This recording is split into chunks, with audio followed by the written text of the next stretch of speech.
a luz brilhou, né? Como Paulo disse ali, 2 Coríntios 4, aquele que disse haja luz lá no Gênesis, disse haja no meu coração e houve luz, a iluminação da glória de Cristo.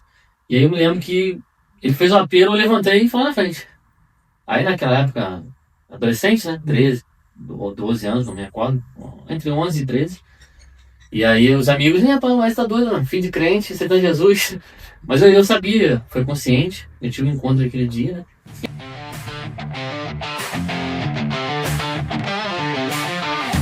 Seja bem-vindo ao Ecclesia Talkcast. Aqui acreditamos que a igreja não é o lugar para onde vamos, mas um povo ao qual pertencemos. Nosso propósito aqui é fortalecer a fé, edificar famílias e inspirar pessoas a viver verdadeiramente e ser discípulos de Cristo. Hoje, com alegria, eu tenho de receber aqui, que faz parte agora da minha caminhada e da história de muitas vidas. Nosso convidado é presbítero lá na Assembleia de Deus, conselheiro, líder da juventude há mais de 10 anos, se não me engano. Esposa da Tainá, pai de 2 meninos, trabalha ali seu trabalho emprego, né? Na Stan, apaixonado pela palavra de Deus e, para mim, um dos grandes pregadores da nossa geração aqui. Graças a Deus ele é vascaíno, Deus é bom. E é isso. Ecclesia, aqui acredito que muita gente, a gente acredita que Deus faz milagre, por isso que a gente é vascaíno, graças a Deus. Então vamos receber muito carinho, Wesley Pacheco, Deus abençoe, meu irmão. Amém, Jonathan. Tamo junto. Paz, prazer estar aqui contigo. Prazer, todo meu. Meu irmão, a gente tem aqui aquelas 3 perguntas oficiais que eu tinha conversado com você, mas é muito bom ter você aqui primeiramente, é um prazer. Eu tenho falado com o pessoal que até o Ecclesia Talkcast eu tenho feito meio para que seja um âmbito de eu aprender também, não só as pessoas, e é bom sentar com você, é um cara que eu admiro muito. Wesley, para você, como foi o seu primeiro encontro com Jesus? Assim, eu sei que você foi criado num lar que já era cristão, já. Sim.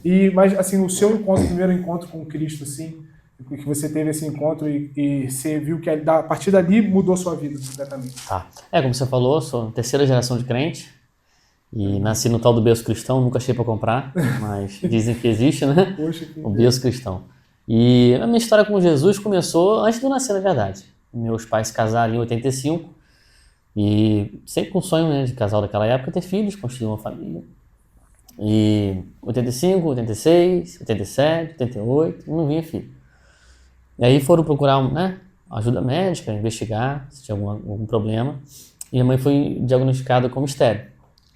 E aí o médico disse para ela, com uma cirurgia, você tem de 5 a 10% de chance de ter filho. Tinha um problema nas trompas grave.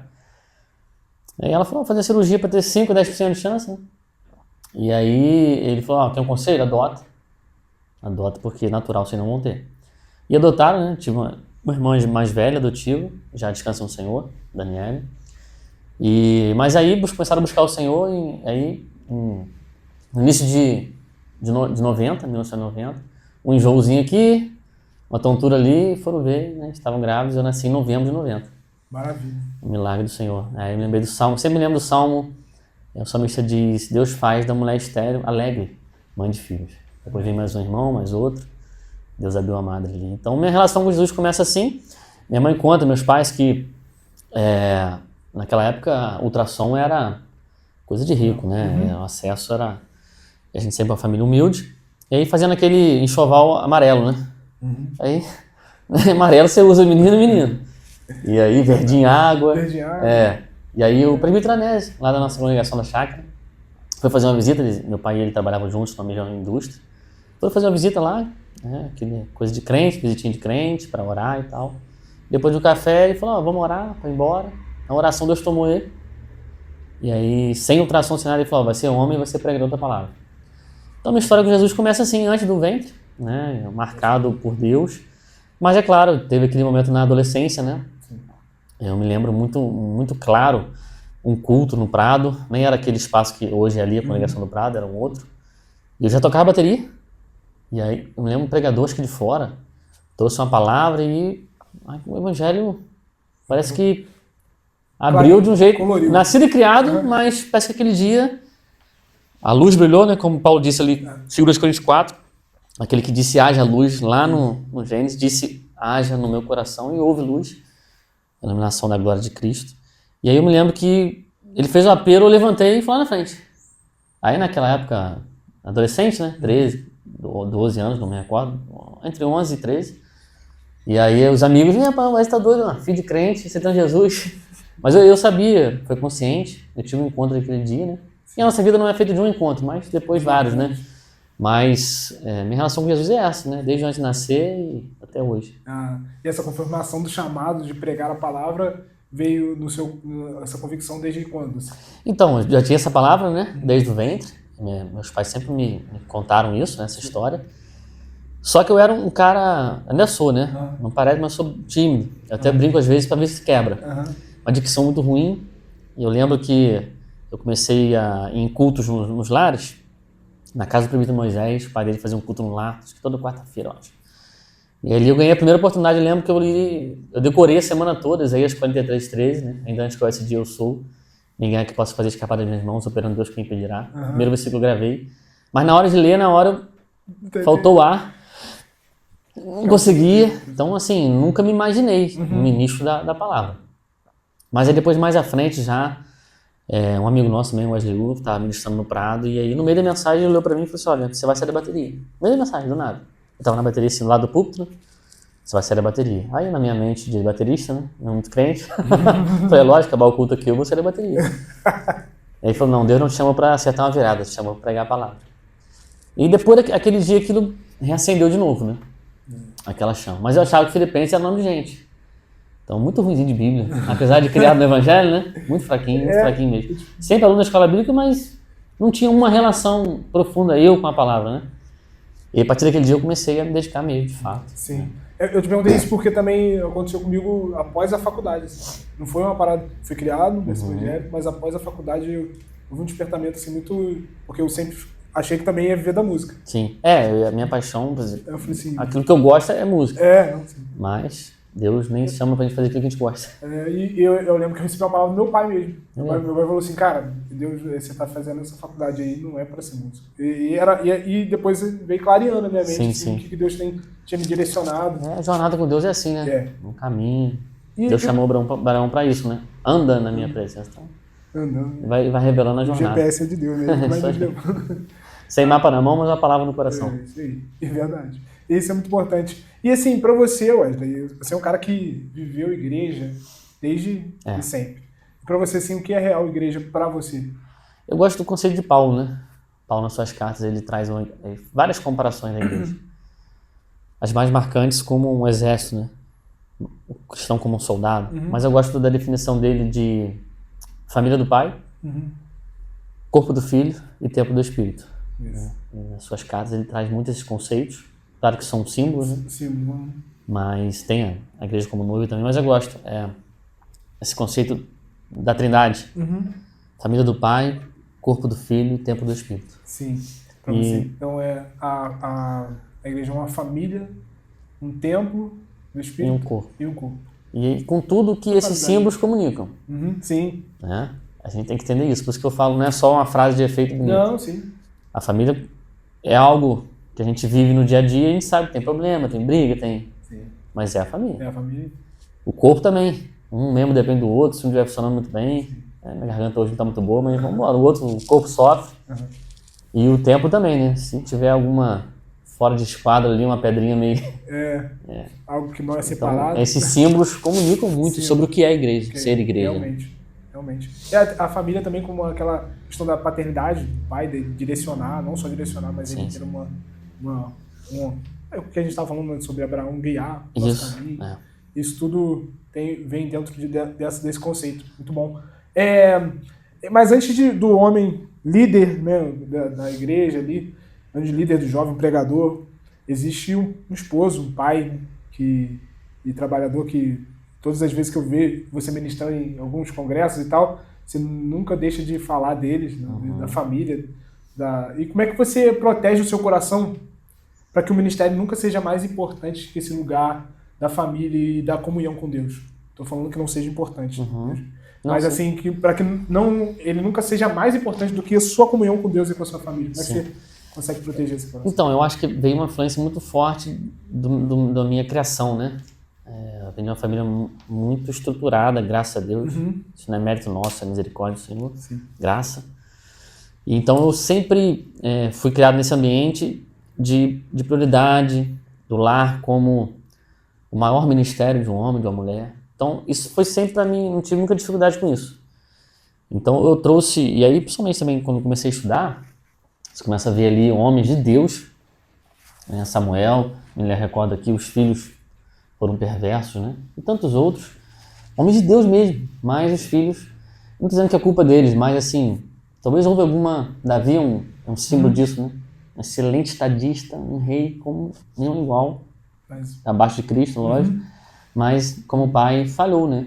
E a Bíblia não esconde isso. Então, sempre tive essa consciência muito forte de que o meu ministério é minha casa. Eu sempre tive também um desejo muito grande de construir família. Tenho 35 anos, 18 anos com a minha esposa. A primeira namorada, sempre tive desde cedo, ser pai cedo. Então, assim, o foco da minha vida sempre foi construir uma família.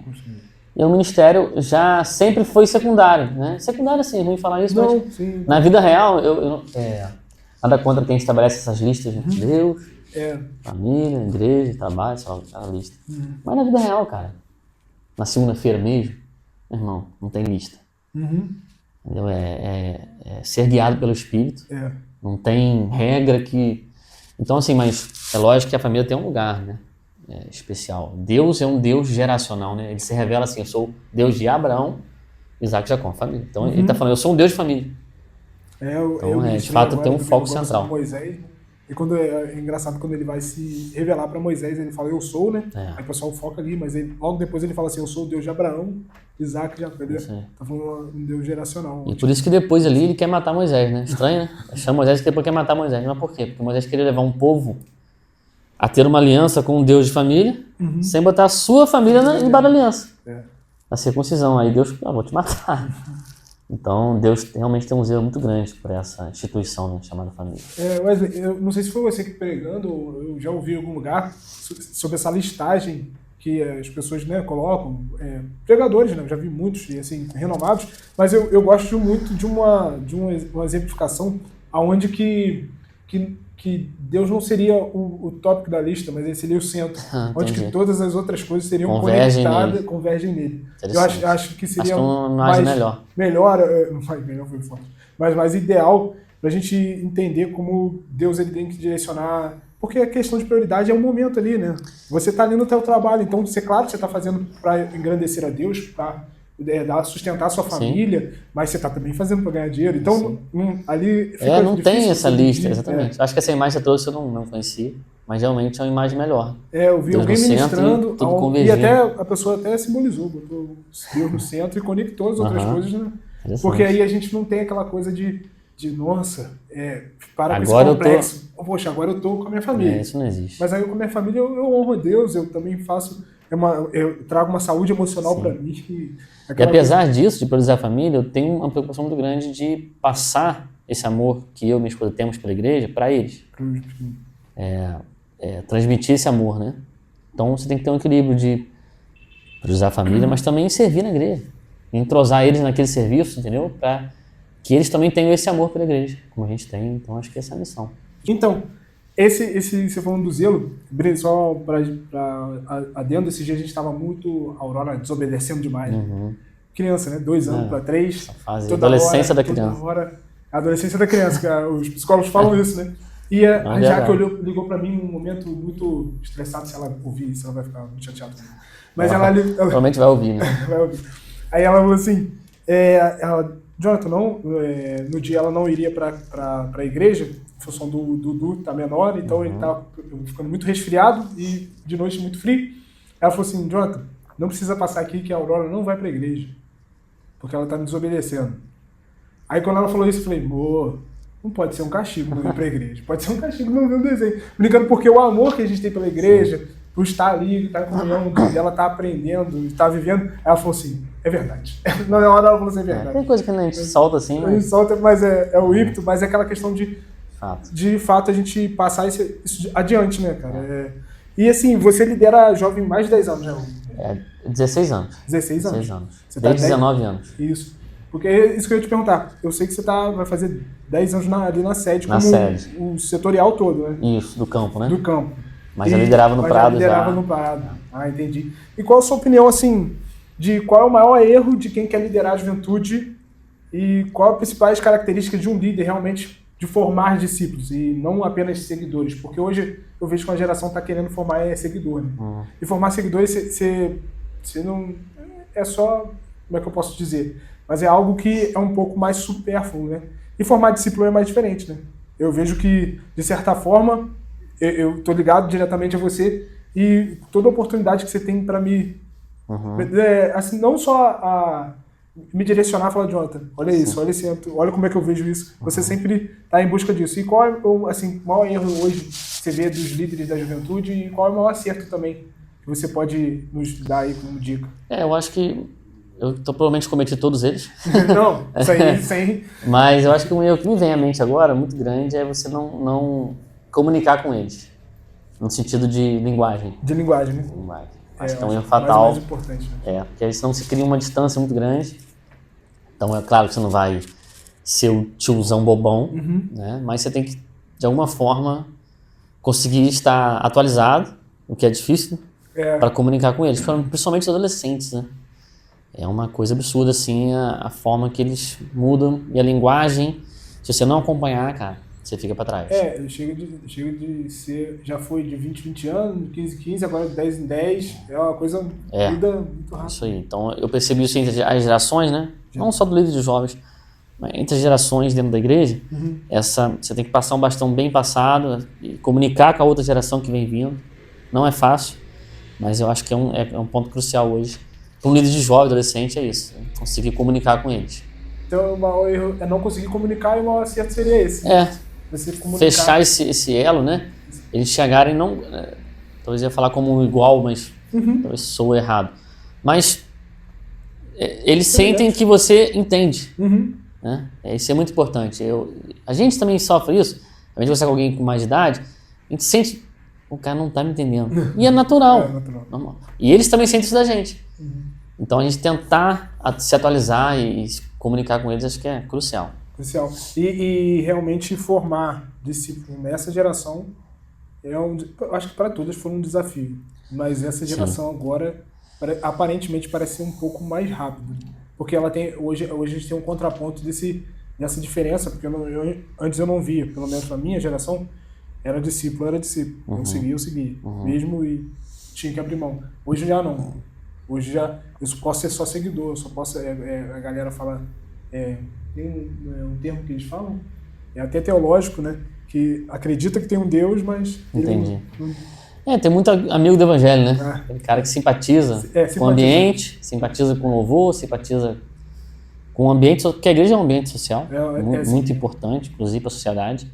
Então ele simpatiza com essa parada, mas não tem uma relação genuína com Deus. Né? E também acho que um grande desafio nesse sentido de formar discípulos é o conceito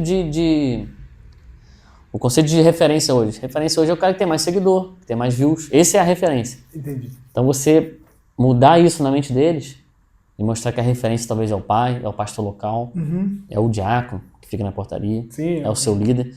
É um desafio da nossa geração. É um cara que eu tenho focado muito nisso, olhar para as pessoas que estão fiel aí há 30, 40 anos. Porque a gente olha para essa galera aí que está 2 anos na internet, que estourou, pós-pandemia aí. E estão ali em cima, mas sem história, sem legado, sem algo que talvez tenha, assim, mas eu acho que tem o seu lugar, né? Tem o seu lugar. Mas realmente a gente não pode deixar se perder esse discipulado 1 a 1, né? Sim. E assim, eu acho que a nossa geração tem medo, agora a nossa, eu tô falando da minha, tem medo de ser referência.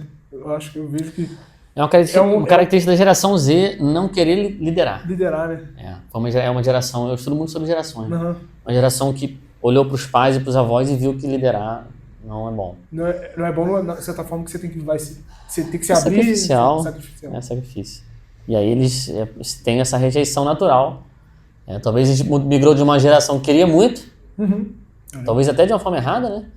Entendendo o cargo como um cargo e não uma carga, mas queria muito, para uma geração extremamente oposta, que não quer essa coisa de liderar, meu irmão. Isso aí é pro Jonathan e pro Wesley. Eu posso pregar, mas liderar, eu tenho colegas assim que eu converso e assim, Jonathan, não liderar, e assim, o cara é um exímio pregador, fica, bora assumir uma congregação.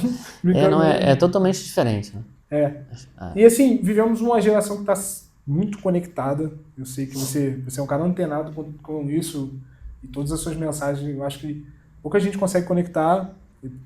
Agora, eu sei que é feio falar isso, mas puxando o saco mesmo. Consegue conectar a atualidade de forma que você conecta, mas muitas vezes a gente vê os jovens e as pessoas desconectadas de Deus. Sim. Assim, esperando terceirizado mesmo. Hoje eu vejo uma geração que terceiriza. Aparentemente, quando eu estava preparando a mensagem de Moisés, aparentemente fazendo o que o povo fazia com Moisés. Moisés, você tem um encontro com Deus, mas eu mesmo... É porque a presença mata, né?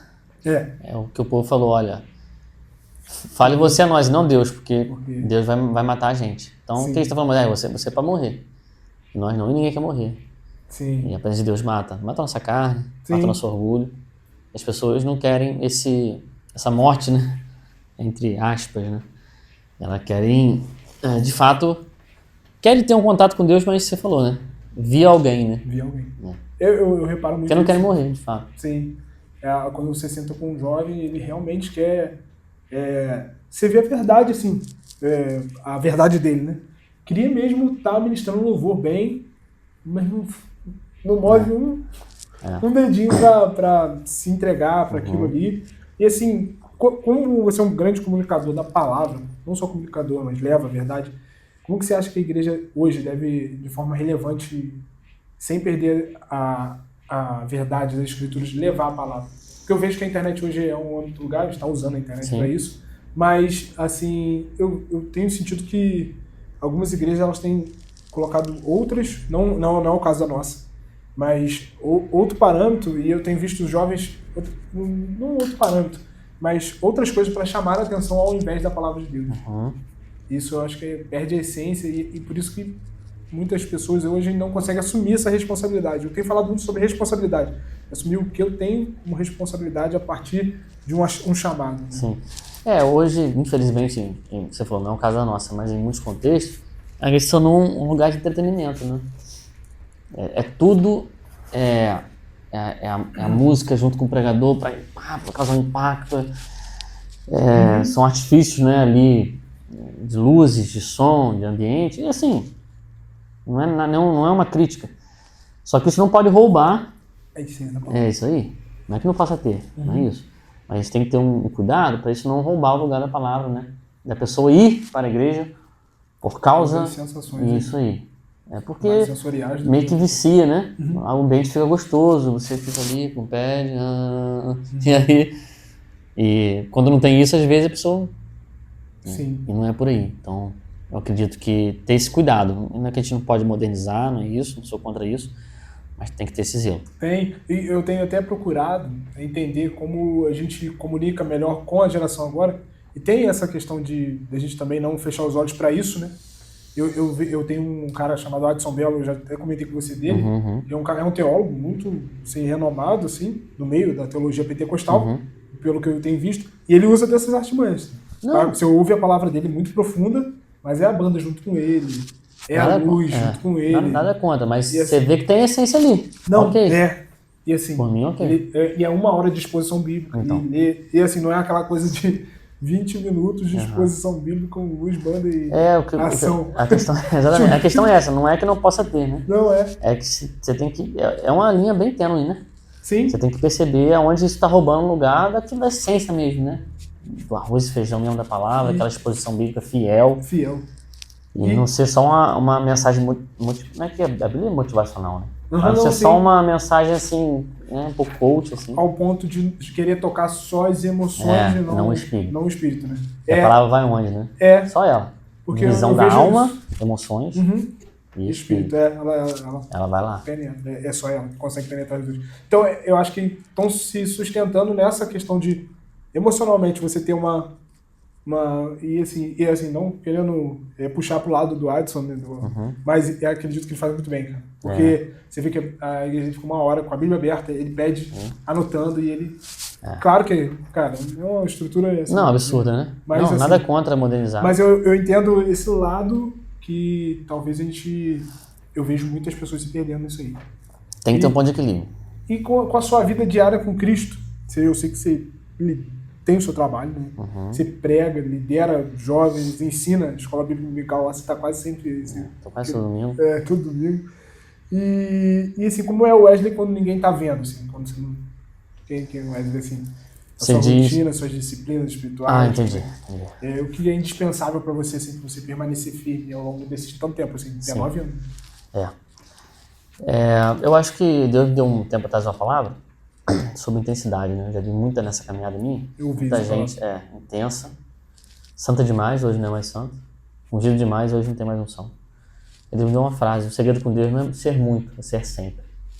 Então eu penso que talvez eu poderia orar mais, mas eu oro todo dia. Poderia talvez ler mais a Bíblia, mas eu leio todo dia.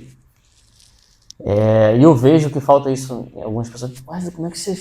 Não que seja alguma coisa. Mas como é que você chegou nesse nível de conhecimento bíblico, de pá? E eles querem uma receita para hoje, amanhã, mês que vem você tá. Não é uma vida. É uma vida, não tem... Que livro tem que ler, em quanto tempo, em um mês, quantos livros ler por ano? Cara, legal você ter metas, nada contra isso. É até importante. É legal para você também se cobrar ali. Mas é uma vida, cara. A caminhada com Deus é uma vida, né? Tanto que o Evangelho, quando surgiu ali, o nome dele nem era cristianismo, era O Caminho. Isso quer dizer alguma coisa. Então, cara, a vida com Deus é assim, eu tento, e tem dias que são mais difíceis, né? Correria, tem dias que tem mais tempo, e você não tá bem também. Tem. E assim, o que importa é você ter uma jornada com Deus, andar com Deus, né? Às vezes você não tem aquele tempo, caramba, hoje eu consegui tirar aí 1 hora para estudar a Bíblia. Eu, assim, tomando banho, às vezes na hora do almoço. Lembro de um texto. E vai. Quantas vezes? No trabalho. Segurar para não começar a chorar, porque Deus lembrou um texto, ministrou algo, anota. Então, cara, é na vida. Então não tenho... assim, eu gosto muito de orar. Eu sou um cara meio de manhã, eu sou muito ruim. Não existe. De manhã, meu irmão. É só vegetando. Então eu sou um cara mais pra tarde e noite, né? Mas assim, é aquilo, constância. Eu faço a mesma oração com meu filho há 6 anos. A mesma oração toda noite. A mesma. E é isso. A gente declara, né? Aí no final a gente declara, né? Fala, ele repete. Eu amo a Bíblia, eu amo a igreja, eu amo Jesus. Há 6 anos. É uma oração curta, mas é todo dia. Então eu acho que é sobre isso. Constância, né? Está todo dia. E você falou algo importante, que tem dia que realmente a gente está muito bem. A gente prepara, tem dia que eu sento ali naquela coisa ali e fico escrevendo, e pego e lembro de um livro, e tal. Mas tem dia, cara, se eu sento e falo, nossa, não quero fazer nada. Um dia igual hoje, que a garganta tá doendo, dor de cabeça, não tá aí legal. Aí chega em casa, tem que dar atenção numa patroa, tem que olhar as crianças, tem que fazer a criança dormir, aí você fala assim, rapaz, depois eu vou dar uma lidinha no livro ali. É aquela coisa, eu gosto também de ler à noite e tal, e aí eu começo a ler, você lê 3 frases, tudo embola uma em cima da outra, não vai. Você fala, não vai. Acho que o importante é isso, eu lembrei agora de você falando, Jonathan Edwards tem uma frase, né, uma oração que ele fazia, Senhor, grave a eternidade nos meus olhos. O que é isso? Como se fosse uma lente, né?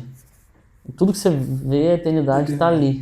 Então você está cuidando do seu filho, está trocando uma fralda, dando um banho, mas aquilo faz parte, a gente tem que ter mais essa consciência, não sei se é só na nossa igreja, nossa denominação, que parece que a eternidade começa quando eu for arrebatado ou quando morrer, né? Mas na verdade, a Bíblia disse, quem tem um filho tem a vida eterna. Isso. Bom, já começou. O reino já está estabelecido. Isso aí. Então, tudo que a gente faz aqui já é em prol do reino, por mais que seja uma coisa do cotidiano, né, que a gente imagina que seja simples, mas a gente tem que ter essa consciência que Deus está em tudo, né? Em todas as coisas. Mas é muito interessante a gente pensar nisso, e eu acho que tem que ser uma ótica mesmo da nossa vida, em tudo. É por isso que eu falei, volta aquele no começo ali da centralidade de Cristo e sai em tudo. Até de você numa conversa de trabalho. Rapaz, acho que as maiores ministrações foi em conversa, uma experiência com meu filho. Cara. Esse dia eu estava conversando com um amigo em comum nosso, e um amigo em comum, tinha um amigo em comum com você, falou assim, rapaz, toda vez que eu vou falar com o Wesley de alguma mensagem, o Wesley já tem uma mensagem. Já tem uma mensagem sobre aquilo. O homem é uma máquina de mensagem.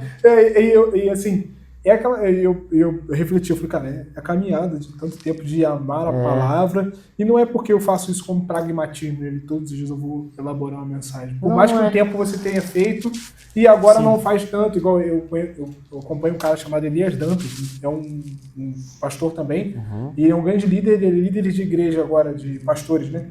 E ele falou, cara, no meu começo da caminhada eu li a Bíblia 3 vezes no ano, 4 vezes no ano. Hoje eu leio uma vez no ano para relembrar a história. Porque hoje, mas não, ele não estava diminuindo, ele estava muito mais velho, mas ele entende que ele faz aquilo como um exercício para ele, mas ele entende que aquilo já está inculcado, está dentro da mente dele, aquilo já está vivendo em todos os parâmetros. É a frase que Deus me deu, né? Deus não é muito, é sempre. É sempre, né? É sempre, cara. Então, é a porção de cada dia. Imagino que daqui a muitos anos, um dos jovens que você discipulou, que você esteja assim contando a sua história. Você gostaria que ele dissesse o que sobre você? O que marcaria? O que você acharia que você... Pergunta boa, hein? Se alguém que tivesse sido discipulado por você, ele falasse sobre você. Porque assim, qual tipo de legado que você sonha para deixar para sua família, juventude, da Igreja de Cristo? Porque eu também vejo a nossa geração não pensando muito nisso. De o que eu posso deixar. Isso me despertou, muito sincero, nessa última revista da CPAD. A revista que a gente está dando lá dos adultos, falou sobre os patriarcas ali, Abraão, Isaac e Jacó, falou sobre os 3 e falava sobre o legado que eles carregaram. Isso começou a me despertar, a olhar para quem que eu quero deixar, o que eu quero deixar quando as pessoas olharem lá para frente, porque a gente fica muito no imediato, no agora, e às vezes muito ansioso do que quer construir, mas no que quer construir algo muito terreno. Entendi. Talvez seja... Mas o legado tem mais a ver com o que você vai deixar dentro do que o que você vai deixar fora, né? Porque eu até usei isso de exemplo lá na juventude, na escola bíblica, sobre o legado é mais o que você deixa dentro e a herança é mais o que você deixa fora. A herança é o que você quer construir, a sua casa, tudo. Então dentro disso a gente... O que você... Rapaz, eu acho que é uma pergunta muito boa, pra você refletir alguns dias, né? Mas eu acho que pelo menos é o meu desejo, né? Não que isso seja verdade, mas que as pessoas lembram de mim como alguém constante. Acho que essa é a mensagem da minha vida. Você falou, 19 anos liderando jovens, há 35 anos na mesma igreja, há 18 anos com a mesma mulher, há 16 anos no mesmo emprego. Então acho que a minha, não que mudar seja errado. Não, o que é a minha mensagem? Acho que a minha mensagem é essa, a minha vida é sobre perseverança, né? Uma geração especialista em começar, mas não em continuar. Minha turma de faculdade começou com mais de 50 alunos, 15 terminaram. O que faltou nos outros? Inteligência? Não. Perseverar. Gente mais inteligente, talvez. Muito mais, com certeza. Na minha trajetória ministerial, rapaz, com certeza sou de longe o mais capaz. Muita gente, mas muito melhor. E aí, como é que você... eu permaneci. Continuei. Né? Dias maus, dias bons. E acho que a minha mensagem é essa. Eu gostaria que lembrasse de mim assim, como alguém granítico. Ainda que não seja algo tão relevante, mas, cara, era aqui. Não, eu não posso direcionar e mudar, não é isso. Mas até então essa é a mensagem da minha vida. Como meu trono, né? Acho que essa é a mensagem da minha vida. Gostei. O metrô ele não para, né? Aquele tempo, se você botar num tempo ele vai sempre, mas... E assim... você refletindo aí, eu estava pensando sobre, você falou sobre a faculdade, sobre pessoas que começam, eu conversei com o pastor Haroldo tem pouco tempo, nosso vice-presidente lá, e eu apresentei alguns projetos para ele, assim, cheguei lá, 4 projetos, 5 projetos. Aí eu falei, pastor, esse projeto aqui sim, esse lá para a congregação, esse aqui para todo o campo, a questão de preparação de obreiro, né, para como a gente conectar com os obreiros, porque eu sentia aquela falta a gente foi num culto de obreiro, onde que a gente tinha 50 a mais, e tinha um vácuo ali do 30, 40, tinha um vácuo ali que só tinha 5, 6. Falei, pastor, eu fiquei preocupado. E assim, eu ser muito sincero, eu falei, como é que a gente pode formar? E eu apresentei alguns projetos para ele, e ele falou isso. Ele falou, Jonathan, são genuínos esses projetos. Nós começamos um de cada vez.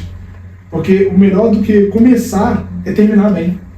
E ele falou assim, porque você pode começar esses 5 projetos, você não conseguir dar conta e terminar aí. Isso eu fiquei pensando, falei, cara, tem que ser um pouco menos quanto a isso e pensar em mais do que começar, ter essa constância ao ponto de, se um dia tem que terminar um projeto, tiver início e fim, ou passar um legado onde que entender a situação. Isso acho que Deus está no caráter de Deus, né? Deus é um Deus constante. Em alguns textos também que aquele que começou a boa obra vai completar. Né? Ainda que sejamos infiéis, ele permanece fiel. Jesus Cristo é o mesmo ontem, hoje, eternamente. Se a gente for mergulhar na Bíblia aqui, você vê o caráter, está no caráter de Deus. Né? Essa constância, essa perseverança, e não muda, né? Não varia, tem sombra de variação. Então acho que Deus ele tem uma bênção especial para os perseverantes. Eu creio muito nisso. João É algo que não tem como explicar, mas Deus tem algo com os perseverantes. Porque está no caráter dele, então acho que ele gosta disso. Acho que não tenho certeza. Não, isso aí é bom pensar isso. E você falou no meio da conversa, tem uma pergunta que não está muito aqui, sobre o peso, não só de servir ao Senhor, mas um peso que tem a liderança. Eu sei que a liderança cansa, a liderança tem crise, tem momentos onde que é de silêncio, assim, momentos onde que a liderança não... E qual foi o momento mais difícil assim, da caminhada ministerial? Onde que Deus pôde te ensinar esse processo da sua forma de liderar? Você falou, errei muitas vezes, mas hoje, claro, né, a gente sempre não é o santarrão, mas qual é o momento assim, mais difícil que você passou na caminhada e o que Deus te ensinou nesse processo? Os momentos mais difíceis, né, de liderança, tanto na igreja como secular, foram momentos de acusação, de ofensa, e você não se defender. Eu lembro que eu li um livro na adolescência, a W12, 5 votos para a autoridade espiritual, fica a dica. A W12 bota 5 votos, ou é poder espiritual ou autoridade espiritual. Aí ele fala ali de não negociar com o pecado, tratar ele com seriedade, não ser dono de nada, no sentido material, né? Tudo é de Deus, tudo na casa de Deus, no carro de Deus. O terceiro voto me chama muita atenção, nunca se defender. Quando eu li aquilo, eu lembro na adolescência, eu falei, como assim? Como assim nunca se defender? Eu não sei se eles falam nesse livro, ele fala assim, ó, se o que estão falando de você é mentira, você não precisa se preocupar, é mentira. Se é verdade, também não precisa se preocupar, é verdade. Isso é libertador, entendeu? E você não carregar a ofensa, né? E eu tive muitas experiências, muitas pessoas depois me falam, pedir perdão chorando. Pessoas até que você conhece, depois no off eu posso testemunhar isso. Depois de olha Wesley, falei isso de você, fiz isso errado, mas Deus me quebrou. Não é um espírito de vingança, não é isso. Mas acho que quando a gente não se defende, Deus entra, meu irmão. Eu tive experiência assim também no secular, né? Na minha vida profissional. Então os momentos mais difíceis foram esses. Que Deus trata o teu orgulho, meu. Trata, né? Esperemos. Irmão, você tá certo, você fez o certo, você andou na verdade. A pessoa fala isso, te ofende, proclama mentira sobre você e você não se defender e deixar Deus falar por você. Recentemente eu tive um caso assim na questão secular, profissional. E um final de semana antes eu fui pregar num retiro do Prado, nos jovens. Aí a esposa do Giovanni, Viviane, no final orou por mim e me deu uma palavra. Ela falava assim, não se justifique. Vão te ofender, vão te humilhar. Não se justifica. E ela falava assim, bati o pé no chão, né? Cheia da autoridade de Deus. E falava assim, você tá entendendo, meu servo? Eu, sim, não e sim, né? Mas guardei. Isso numa sexta. Na terça, aconteceu tudo que ela falou. E durante o ocorrido, né, as ofensas, a humilhação pública, aquela palavra me guardou. Não se justifica. Sou eu que se justifico. E Deus justificou me. Então acho que um dos maiores desafios da minha vida de liderança, né, foi isso. Sofrer a acusação como ovelha muda. Andar na verdade. É exemplo de Jesus. Né? E isso é maravilhoso. Maravilhoso. Essas 3 lições aí. São 5, né? Tem mais, as outras, a 4 é 5, acho que não. Mas fica a dica. A W12, muito bom. Uma dica aí pra você ler o livro, se você não leu o livro esse ano ainda. Pode ler, que é muito bom. Porque dentro disso tudo, cara, a gente vê que realmente sua caminhada é uma caminhada frequente, assim, perseverante, frequente, que eu digo de frequência, sempre você vê. Nunca vi, eu estou observando, vendo de longe, né? 4 anos de você ficar, nunca vi o Wesley, por mais que esteja mal, na questão tal saúde, família e tal, ele tá lá. Ele tá. Acho que é sobre isso. E assim, é graça, tá?